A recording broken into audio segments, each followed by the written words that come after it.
जय श्री राधे कृष्ण। आप सभी का हमारे YouTube चैनल पे बहुत बहुत स्वागत है। आइए सुनते हैं जीवित पुत्रिका व्रत की कथा। जीवित पुत्रिका का व्रत जो कि हर वर्ष आश्विन माह के कृष्ण पक्ष की अष्टमी तिथि के दिन जीवित पुत्रिका का व्रत किया जाता है। इसे जीवित पुत्रिका जीतिया या युतिया के नाम से जाना जाता है और इसे जीतिया अष्टमी के नाम से भी जाना जाता है। जीवित पुत्रिका का व्रत जो कि इस व्रत को स्त्रियां अपने संतान की लंबी आयु के लिए दीर्घायु की कामना के साथ इस व्रत को रखती हैं। इस व्रत के प्रभाव से संतान की आयु लंबी होती है तथा अच्छे स्वास्थ्य लाभ की प्राप्ति होती है तथा सभी प्रकार के सुख और समृद्धि की प्राप्ति होती है। जीवित पुत्रिका का व्रत जो कि बड़ा ही कठिन माना जाता है। जिस प्रकार से छठ व्रत जो कि 3 दिनों तक का होता है और 3 दिन नियमों का पालन करना पड़ता है, उसी प्रकार से जीवित पुत्रिका के व्रत में भी 3 दिनों तक इस व्रत में नियम का पालन करना पड़ता है। इस व्रत को आरंभ करने के लिए आश्विन मास कृष्ण पक्ष सप्तमी तिथि के दिन नहाय खाए, अष्टमी तिथि के दिन व्रत और फिर नौमी तिथि को जाकर के इस व्रत का पारण किया जाता है।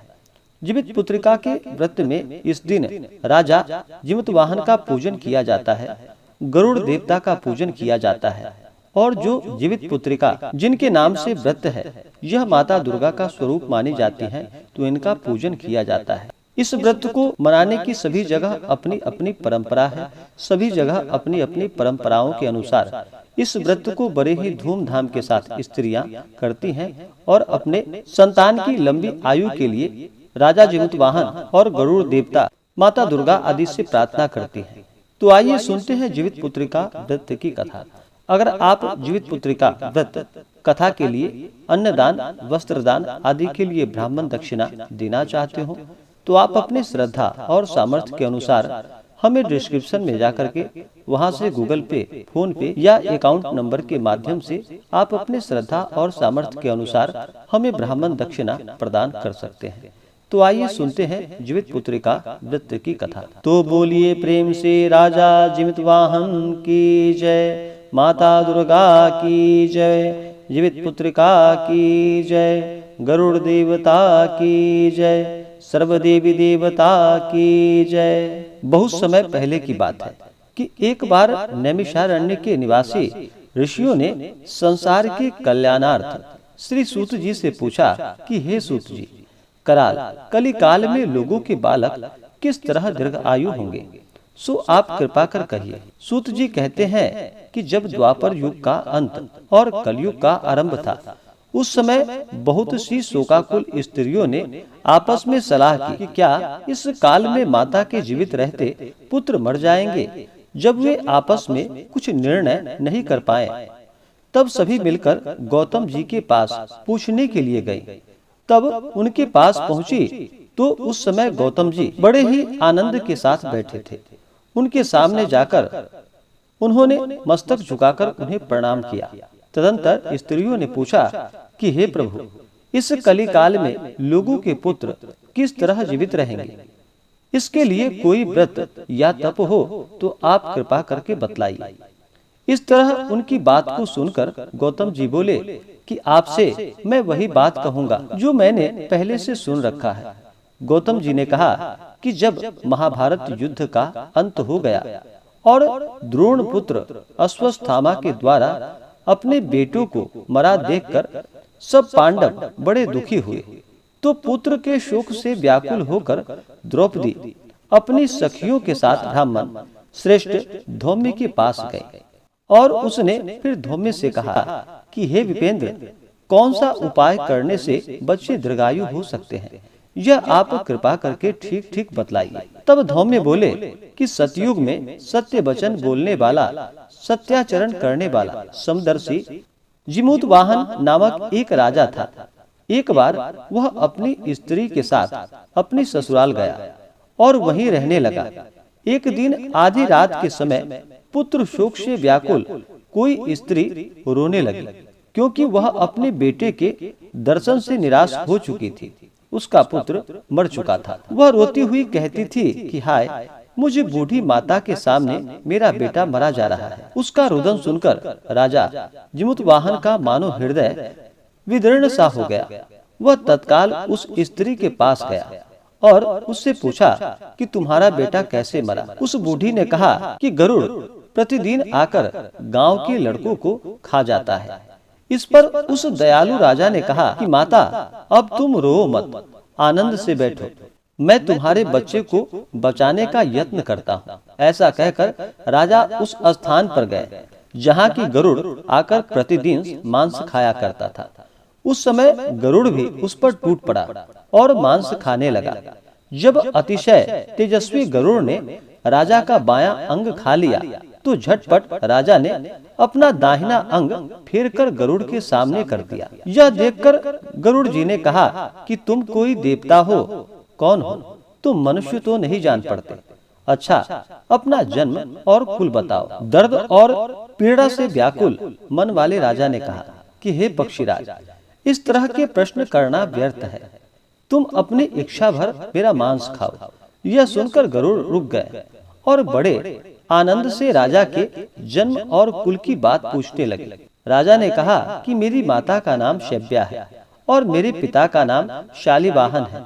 सूर्य वंश में मेरा जन्म हुआ है और जिमुतवाहन मेरा नाम है।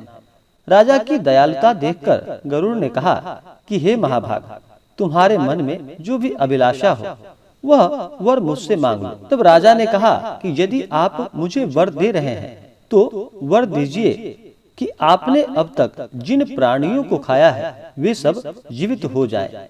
हे स्वामी, अब से आप यहाँ बालकों को न खाएं और कोई ऐसा उपाय करे कि जहाँ जो उत्पन्न हो वे लोग बहुत दिनों तक जीवित रहें। फिर धौम्य जी ने कहा कि पक्षीराज गरुड़ राजा को वरदान देकर स्वयं अमृत लाने के लिए नागलोक चले गए। वहां से अमृत लाकर उन्होंने उन मरे हुए मनुष्यों की हड्डियों पर बरसाया। ऐसा करने से सब लोग जीवित हो गए जिनको कि पहले गरुड़ ने खाया था। राजा के त्याग और गरुड़ की कृपा से वहां वालों का बहुत कष्ट दूर हो गया। उस समय राजा के शरीर की शोभा भी दूनी हो गई थी। राजा की दयालुता को देखकर गरुड़ ने फिर कहा कि मैं संसार के कल्याणार्थ एक और वरदान दूंगा। आज आश्विन कृष्ण सप्तमी से रहित शुभ अष्टमी तिथि है। आज ही तुमने यहाँ की प्रजा को जीवन दान दिया है। हे वत्स, अब से यह दिन ब्रह्म भाव हो गया है। जो मूर्ति भेद से विविध नामों से विख्यात है वही त्रैलोक्य से पूजित दुर्गा अमृत प्राप्त करने के अर्थ में जीवित पुत्रिका कहलाई। सो इस तिथि को जो स्त्रियां उस जीवित पुत्रिका की और कुश की आकृति बनाकर तुम्हारी पूजा करेंगे तो दिनों दिन उनका सौभाग्य बढ़ेगा और वंश की भी बढ़ोतरी होती रहेगी। हे महाभाग, इस विषय में विचार करने की भी कोई आवश्यकता नहीं है। हे राजन, सप्तमी से रहित और उदया तिथि की अष्टमी को व्रत करे, यानी सप्तमी वृद्ध अष्टमी जिस दिन हो उस दिन व्रत न कर शुद्ध अष्टमी को व्रत करे और नौमी तिथि को पारण करे। यदि इस पर ध्यान न दिया गया तो फल नष्ट हो जाएंगे और सौभाग्य तो अवश्य ही नष्ट हो जाएगा। जिमुतवाहन को इस तरह वरदान देकर गरुड़ वैकुंठ धाम को चले गए और राजा भी अपनी पत्नी के साथ अपने नगर को वापस चले आए। धौम्य द्रौपदी से कहते हैं कि हे देवी, मैंने यह अतिशय दुर्लभ व्रत तुमको बतलाया है। इस व्रत के करने से बच्चे दीर्घायु होते हैं। हे देवी, तुम भी पूर्वोक्त विधि से यह व्रत और दुर्गा जी का पूजन करो तो तुम्हें अभिलाषित फल की प्राप्ति होगी। मुनिराज, धौम्य की बात को सुनकर द्रौपदी के हृदय में एक प्रकार का कौतूहल उत्पन्न हुआ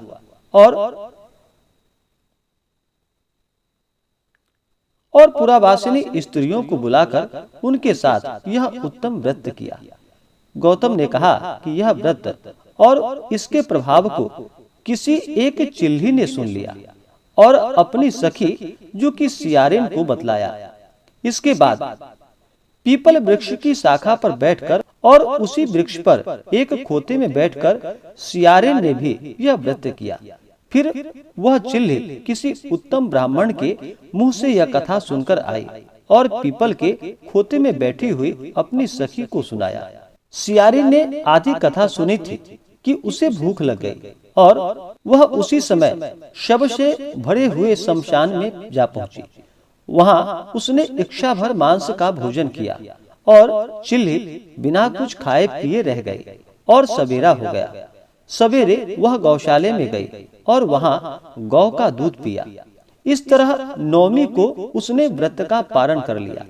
कुछ दिनों के बाद वे दोनों मर गए और अयोध्या में किसी धनी व्यापारी के घर में जन्मे। संयोग से उन दोनों का जन्म एक ही घर में हुआ, जिसमें सियारिन ज्येष्ठ हुई और चिल्ली जो कि छोटी हुई।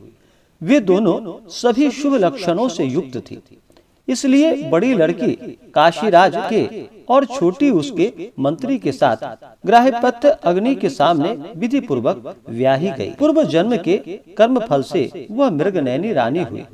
जिस किसी भी संतान को उत्पन्न करती वह मर जाती थी और पूर्व जन्म की बातों को स्मरण करने वाला मंत्री की पत्नी ने अष्टवसुओं के सदृश तेजस्वी 8 बेटे उत्पन्न किए और सभी जीवित रह गए। अपनी बहन के पुत्रों को जीवित देखकर ईर्ष्यावश राजपत्नी ने अपने स्वामी से कहा कि यदि तुम मुझे जीवित रखना चाहते हो तो इस मंत्री के भी पुत्रों को उस जगह भेज दो जहाँ पर कि मेरे बेटे गए हैं, अर्थात इन्हें मार डालो। यह सुनकर राजा ने उस मंत्री के पुत्रों को मारने के लिए कई प्रकार के उद्योग किए, पर मंत्री पत्नी ने जीवित पुत्रिका के पुण्य बल से उसे बचा लिया। एक दिन राजा ने अपने आदमियों से उस पुत्रों का सिर कटवाकर पिटारी में रखवाया और वह पिटारी उसकी माता यानी कि मंत्री की पत्नी के पास भेज दिया। किंतु वे 8 सिर बेशकीमती जवाहरात में बदल गए और भले चंगे हो 8 लड़के अपनी माता के पास वापस चले आए। उनको जीवित देखकर राजपत्नी को बड़ा विस्मय हुआ। अंत में वह मंत्री की पत्नी के पास गई और उसने पूछा कि बहन, तुमने कौन सा ऐसा पुण्य किया है जिससे बार बार मारे जाने पर भी तुम्हारे बेटे नहीं मरते। इस पर मंत्री की पत्नी ने कहा कि मैं पूर्व जन्म में चिल्ली थी और तुम सियारी। हमने और तुमने साथ साथ जीवित पुत्रिका का व्रत किया था। तुमने व्रत के नियमों का भली भांति पालन नहीं किया था और मैंने इसका पालन किया था। इस दोष के कारण हे बहन, तुम्हारे बेटे नहीं जीते हैं। ओ राजरानी, अब तुम भी इस जीवित पुत्रिका व्रत को करो तो तुम्हारे बेटे दीर्घायु होंगे। मैं तुमसे सच कहती हूँ। और फिर इस कथा के अनुसार रानी ने व्रत किया। तभी से उसके कई बेटे सुंदर और दीर्घ आयु होकर बड़े बड़े राजा हुए। सूत जी कहते हैं कि सब प्रकार का आनंद देने वाला मैंने यह दिव्य व्रत बतलाया है। स्त्रियां चिरंजीवी संतान चाहती हो तो वे विधि पूर्वक यह व्रत करें। तो बोलिए प्रेम से माता दुर्गा की जय, गरुड़ देवता की जय, राजा जिमतवाहन की जय, सर्वदेवी देवता की जय। इसी प्रकार से जो भी भक्त, जो भी जातक सच्ची श्रद्धा के साथ जीवित पुत्रिका का व्रत करते हैं तो इस व्रत के प्रभाव से व्यक्ति के सभी दुख और कष्ट दूर होते हैं तथा संतान की आयु लंबी होती है। तो आशा करता हूँ कि यह जानकारी आपको अच्छा लगा हो। ऐसे ही ज्ञानवर्धक जानकारियाँ प्राप्त करने के लिए हमारे इस चैनल पे अगर आप नए हैं तो चैनल को लाल बटन दबा करके सब्सक्राइब करें, साथ में बेल आइकन घंटी को दबाएं ताकि मेरे वीडियो का नोटिफिकेशन आपको समय से मिलता रहे। वीडियो को लाइक करें, शेयर करें। सुखी रहें और स्वस्थ रहें। जय श्री राधे कृष्ण। धन्यवाद।